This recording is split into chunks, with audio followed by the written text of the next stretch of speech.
Hi there, my name's Andy Young and I'm one of the automotive lecturers down at Unitech in Auckland, New Zealand, and welcome to my Andy Mechanic YouTube channel.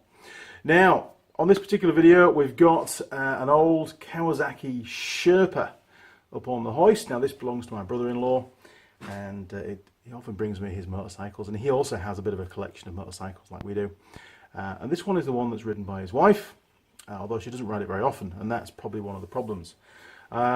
It's come in for two jobs. One is to replace the rear shock because it's completely stuffed. It's like a pogo stick. That's a different video.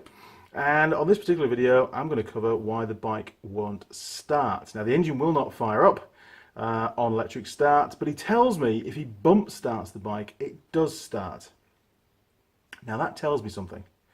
It tells me it's most likely to be an ignition system failure, probably a low battery voltage during cranking, which is going to give a weak spark, which means the engine won't start. If you bump it off, you're not using the starter motor, which means that all the available battery voltage goes towards making a spark, and of course, hey presto, just enough to start the bike. Now, the first test really, I suppose, to do is to see what the battery voltage is, do an OCV test initially, because it could just be a duff battery, but the crank speed's not too slow. It's not great, but it's not too slow. And then to see what the battery voltage is during cranking. And the minimum spec we consider as being 10.5 volts during cranking. So if that battery drops down below 10.5, then we have a bit of an issue. If it's below 10, we've got a serious issue. But 10.5 is what we consider to be sort of spec, as a normal spec, same for cars. If I had the Kawasaki manual, which actually on this occasion I don't, then it will give me a very specific specification in there, and that's what really you should be working to if you're working on your own bike. Find out the specs first, and you can download these manuals for any particular motorbike usually somewhere on the internet. Have a look, see what you can find. I normally succeed. It's very rare that I fail, and I've just been lazy today and not even bothered because I don't think I need to know. Not yet, anyway. We'll see how the tests go. Right, let's head over to the bike, pull some panels off, find the battery, and disconnect the earth strap on the battery, and do an OCV and see what it tells us. Okay, so just looking around the bike, we need to find where the battery is located. And normally, on this style of bike, there are either accesses under the seat or through one of these side panels. So let's take a quick look. Is it on this side? Well, we've got the exhaust this side, so normally it's not normal to put a battery anywhere near exhaust. So we'll head back round to this side, see if we can find it. Okay, my guess is it's going to be behind this panel. And oh yeah, there you go, look. A bit of telltale yellow, that's a Motobat battery. So what we need to do, I think what we'll do is we'll pull the seat off and we'll take this side panel off. Here we go. Right, side panel first, I think. Looks like Danny's been in there a few times.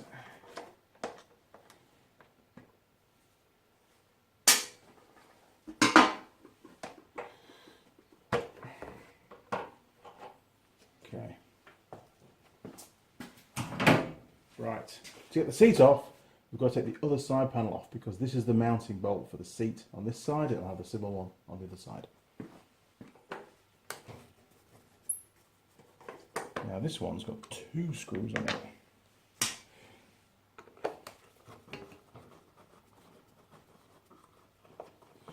And they all look to be the same, which is excellent.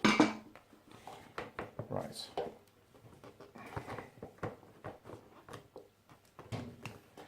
Jeez. Bit of lube on that next time we'll put it back on, I think. Stick that back in there again. There you go, grommet, back where you live. Okay, so 10mm socket, and we'll have that straight out.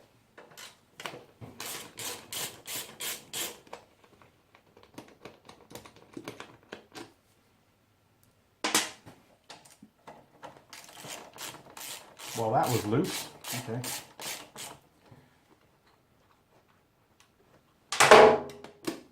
Brilliant. Look at that seat. Okay, with the seat removed and the side panels off, we can now gain access to that battery, so we can do that OCV test. Now, OCV stands for open circuit voltage, so it's important we disconnect the battery. First, we can do that on the earth strap, and that's an 8mm socket. Now, the reason why we disconnect the earth is it doesn't matter if our spanner or ratchet or whatever it is touches the frame, because the frame's ground as well. If we did the positive and we touch the frame, we get a direct short. Always important to disconnect the negative first, unless of course you've got a positive ground vehicle, which is pretty rare these days, but you should double check. Get rid of that, there we go. Right. Okay, so now, not too sure that one is full, we'll find out. We can do an OCV. Okay, so with our multimeter set on DC volts, we can now pop that on there, pop that on the negative. Wow, it's a pretty well charged battery, 12.72, that's fully charged. Let's reconnect the earth strap onto the battery with that little wire, whatever that is. Then we can turn the ignition on, crank the engine, and see how much that drops. It's important not to over tighten these because they're only little tiny bolts. Okay, now ignition on, headlights on, cool, and we'll put our probes back on there. And what have we got? 12.08. Okay, well that's fine because the headlight's on, and that's one of the stipulations on New Zealand motorcycles, that the headlights have to be on all the time. But we're looking for 10.5 or below during crank.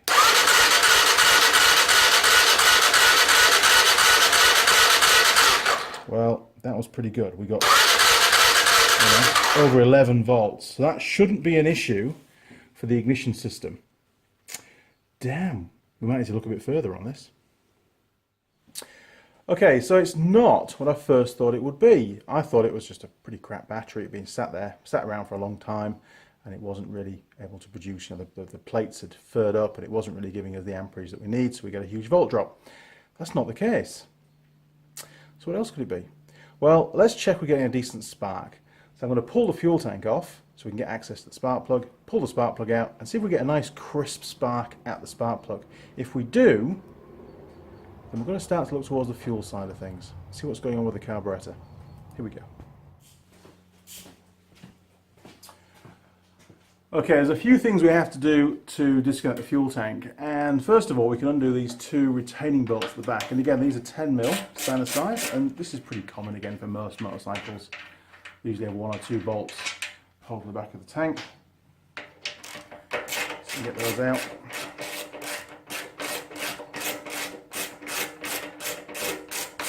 There we go. Now on this particular fuel tank we've also got a breather pipe here, look, so we're going to have to disconnect that. Looks like it's been off before.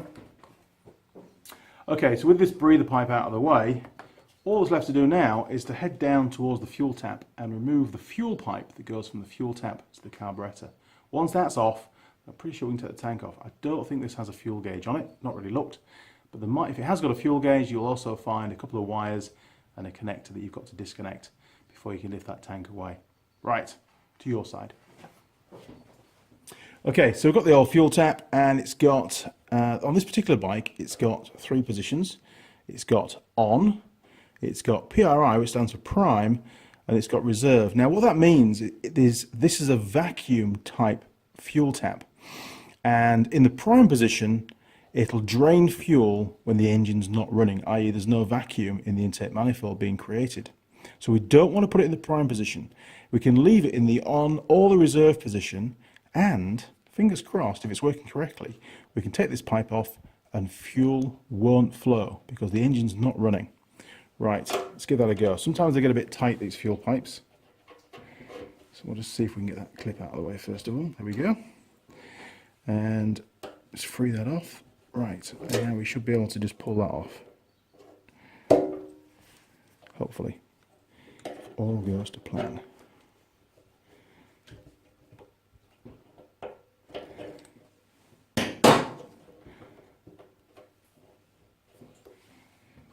Very awkward with the camera in the way, but hey, we'll give it a go.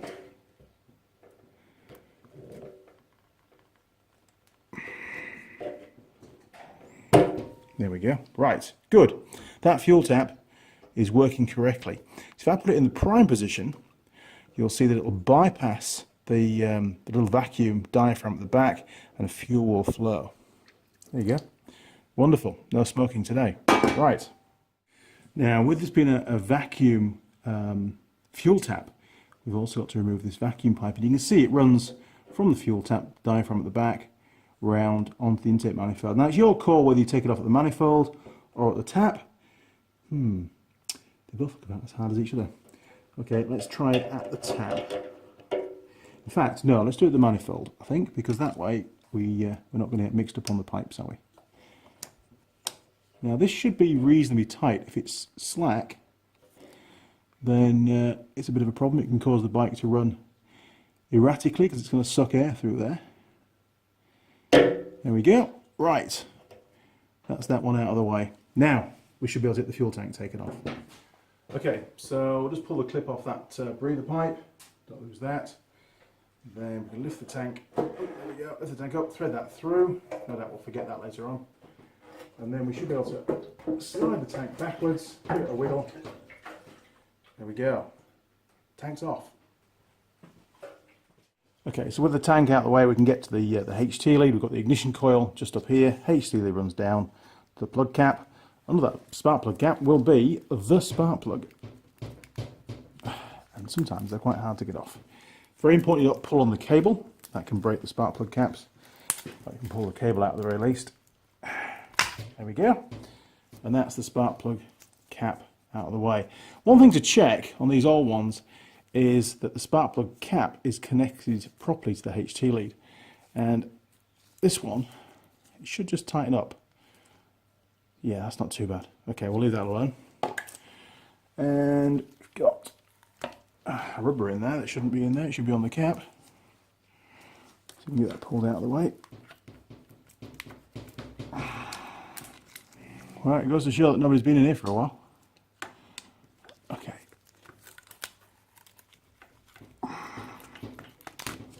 Well, there's part of it.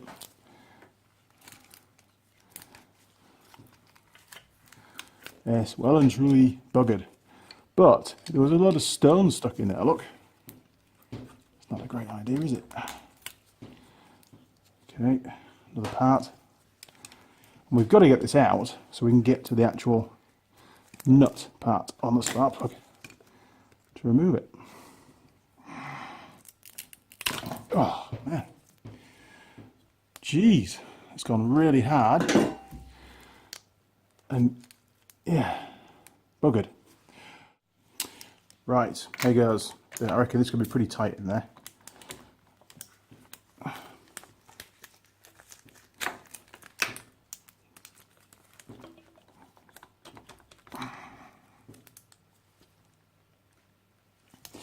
Jeez, no way. Okay, longer extension.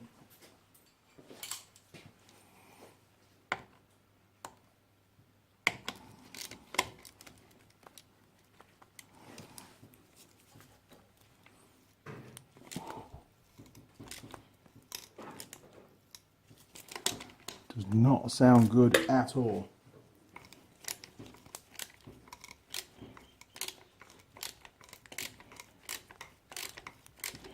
Jeez, that is crazy tight.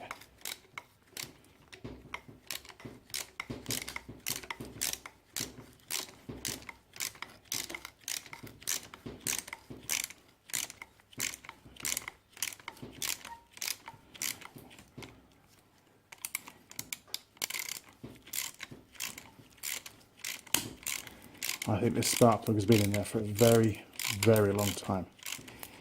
Now that could be the reason why it's not starting too well.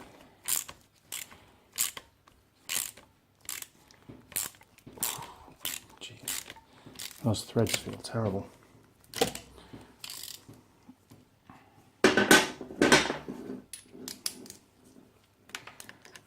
Okay.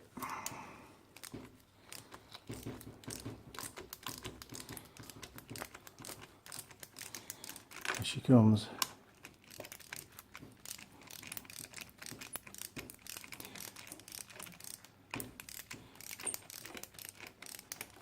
I think we're there.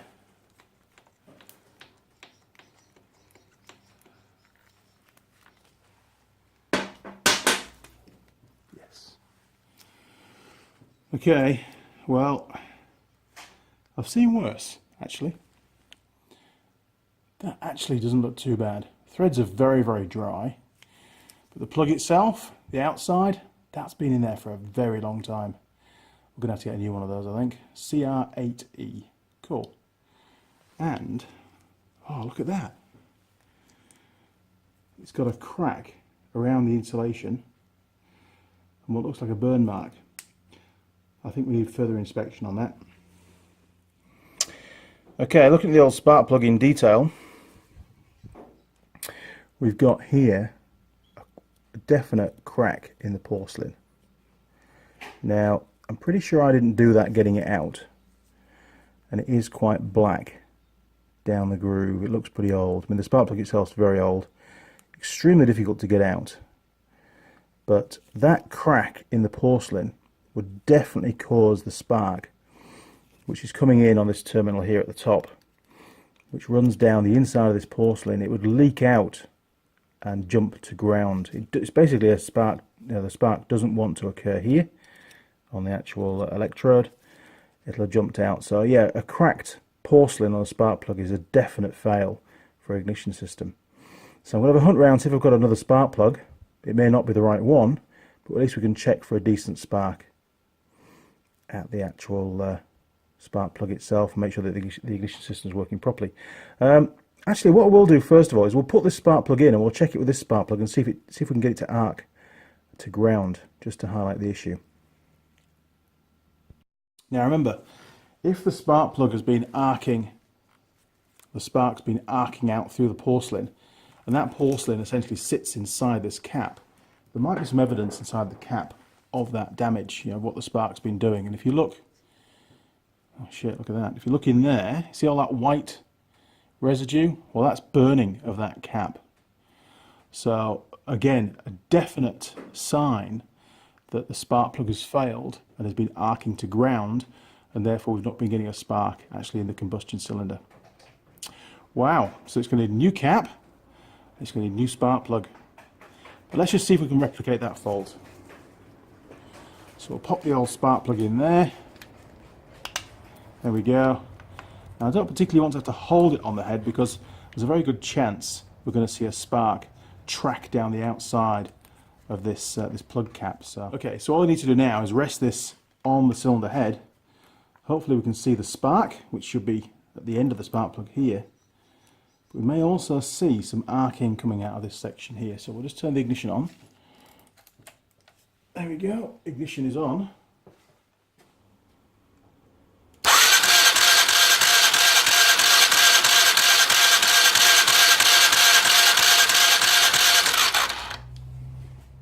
Okay, so we are seeing the spark at the electrode, and we're not seeing any arcing coming from the sides here. Well, don't forget this spark has been generated in ambient pressure.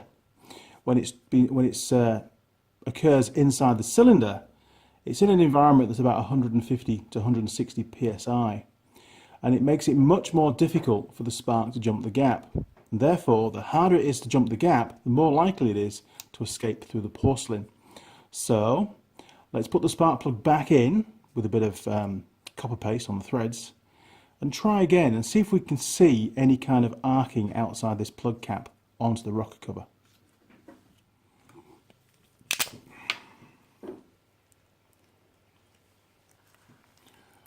Okay, let's see if we can get that back in there without too much difficulty. It's not the easiest spark plug to put back in actually on these. It's pretty tight down there.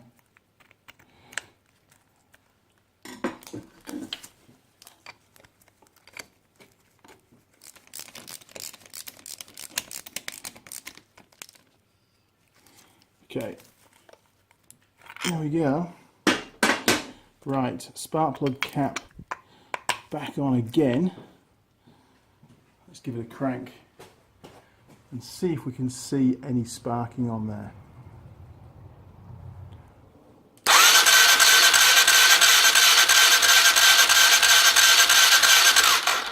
No, nothing to be seen. Okay. Okay, well we did try, but I mean the evidence is there. We can see inside the spark plug cap.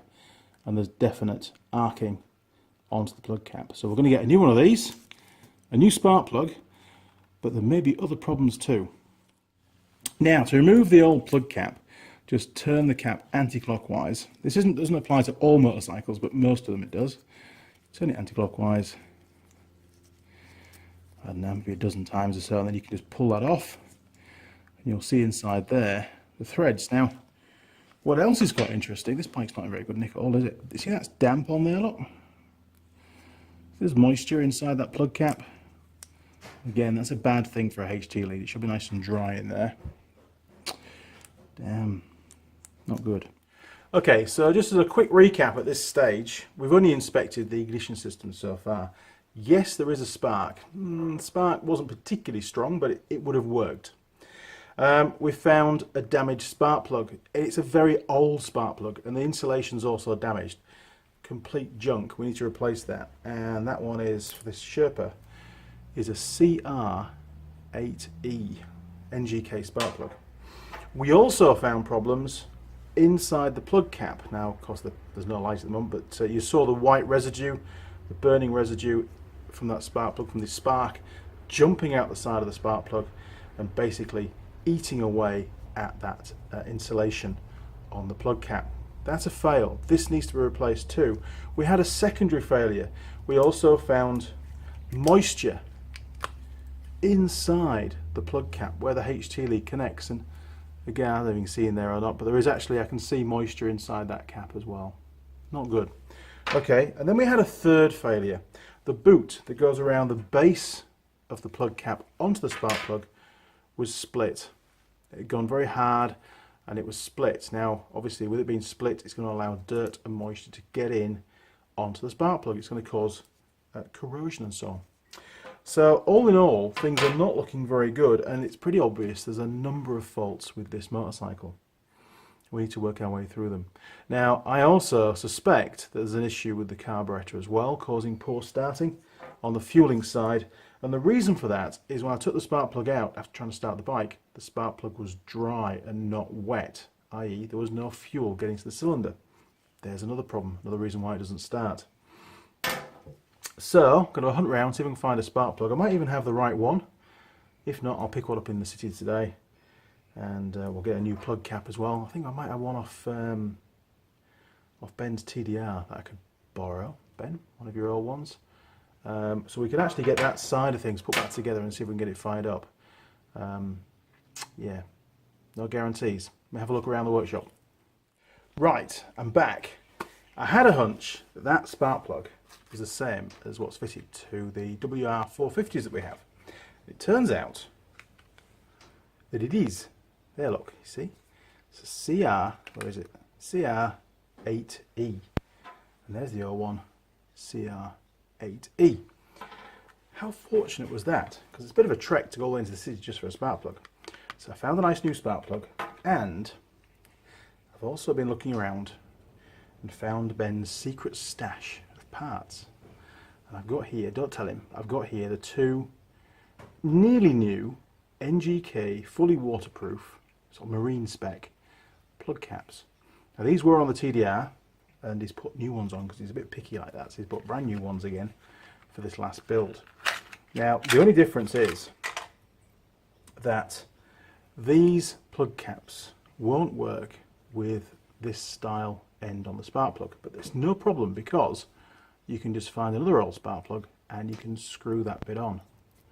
I don't even know the proper name for these, but that's what it needs to have on there. And now that will work.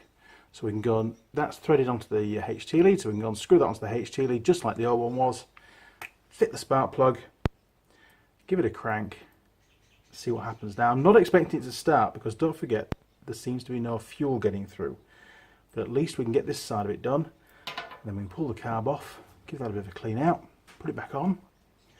Who knows, might work. Here we go. Right, let's pop that in there, just as awkward as last time. See if we can get those threads to start.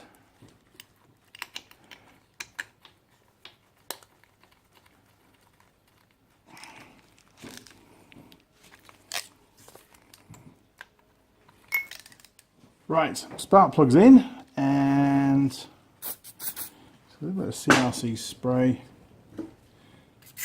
on the HT plug. Pop that in there. Give it a twist. Now I don't want to shorten this HT lid anymore because it's pretty tight. There we go. I'll stick a bit on there, and hopefully it's going to reach, because the other one was a deep plug cap. This one's a normal one. Okay, it's on. It's only temporary. I'll get the right size plug for it when it's time. So ignition on. Make sure the choke's all the way out. Which, there you go, another fault. The choke doesn't work. Okay, so I think it was just jammed. I just moved the cable a bit and it seems to have freed off. So the choke, by the way, this is the choke cable that comes down and goes into the side of the carb. Now we're probably going to pull the carb off anyway shortly, and I'll strip down that choke plunger at the same time. It's not the best design, I must admit. A bit more free cable, there we go. Alright, better cover that up and see if it's going to start.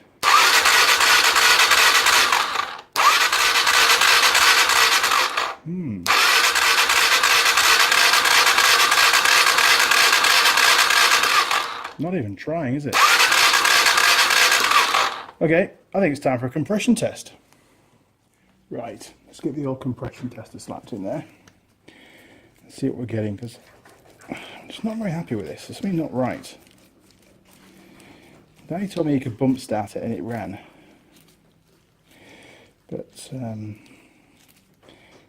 it's not even trying. Okay. Right. That's our compression tester on. Ignition's on. Give it a crank. Nothing. Nothing at all. We get any blow-by?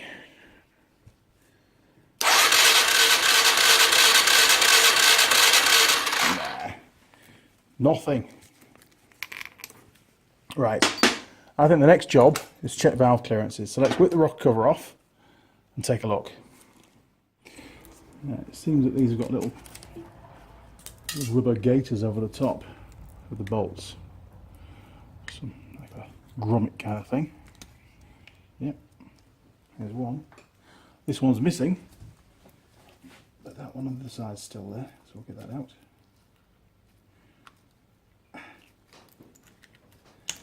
There we go. That one's even bigger. Right.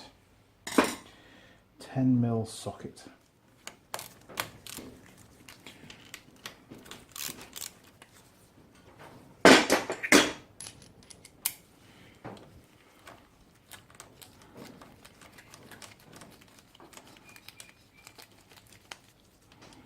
Okay, that's one.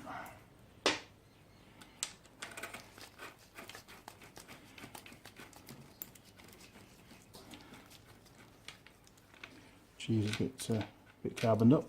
Two.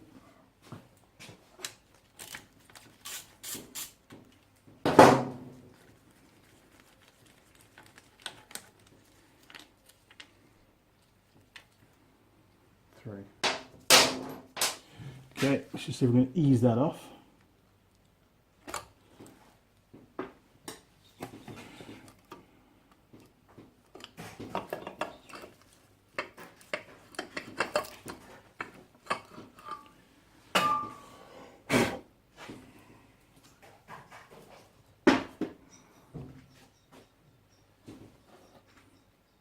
Oh, cam chain's nice and tight, that's good news. Let's get this gasket out of the way.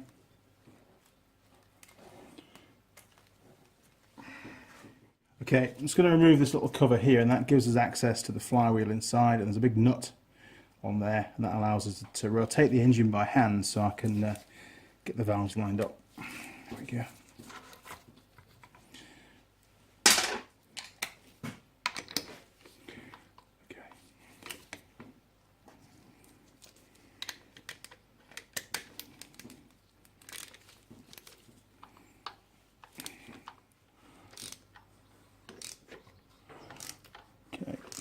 do the intake valves first. We've got it completely off cam so that the lobe is well away. And I just want to check that there's a clearance between the bucket and the cam lobe. There should be a clearance. If there isn't, then there's a good chance that the valve isn't fully closing. Smallest ones I have. Okay, well 0.15, should be definitely 0.15 of a clearance in there. Yes, cool, okay. So we know that the intake valve is fully closing.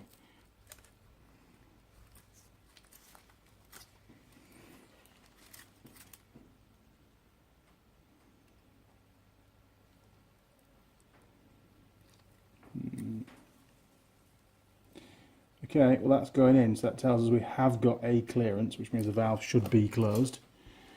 Okay, let's just twizzle it around a bit more.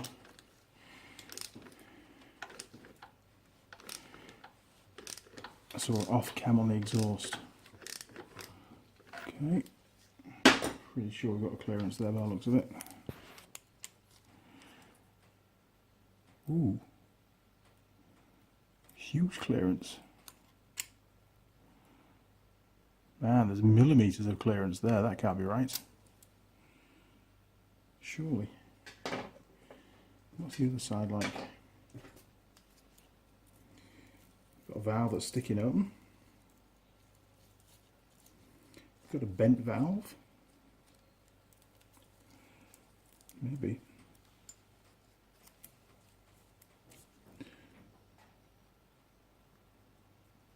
Yeah, that's got heaps of clearance too.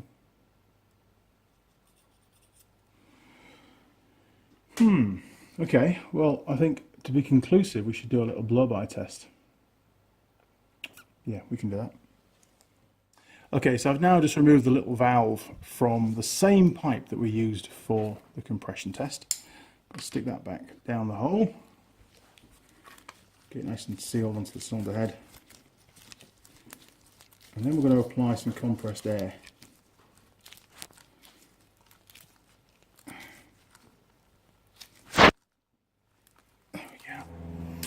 Okay, so I've rigged up the old blowdown gun onto the pipe that we use for doing the compression testing.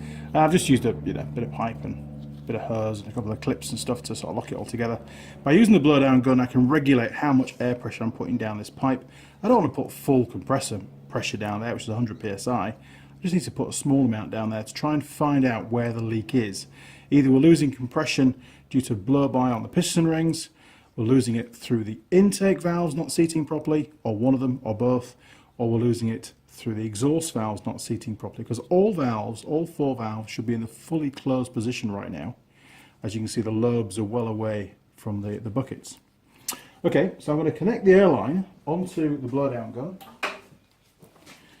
and then we'll have a little listen, see where if we can hear any air leaking anywhere. Okay, so let's look at the intake side first and check that the intake valves aren't leaking. Okay, so this is the intake for the airbox, and if the intake valves are leaking, we would hear rushing air coming out, backwards, out of the airbox. And to try and demonstrate what I mean, I used to use a piece of tissue paper back in the UK. This is single ply, really light. And are we getting any airflow? Oh yeah, maybe a little bit actually. There you go, look, there's a bit of a tremor going on. Yeah, a little bit. Okay, so let's head over to the exhaust now and see if the exhaust is leaking at all. There shouldn't be any leak. That's real minor, but there shouldn't be any. Okay, so to the exhaust. Pretty simple, and we'll just put the, oh, holy shit. Okay, well, as it happens, we appear to, in fact I can even feel it on my hand, and I've got a glove on, so there you go, look. So we've got pretty intense airflow bypassing both those two exhaust valves. Shit. Okay, it's going to be an engine strip, I reckon, top end strip. Right, better report back to Danny. Now lastly, obviously we've got this plug taken out, which is linked into the crankcase. So if we had any blow-by on the piston rings, again our tissue paper will be getting blown around, and as you can see there's absolutely no movement at all. So piston rings are good, intake valves a little bit iffy, exhaust valves terrible. Wow, well that just goes to show really, compression tests always a good thing to do pretty early on.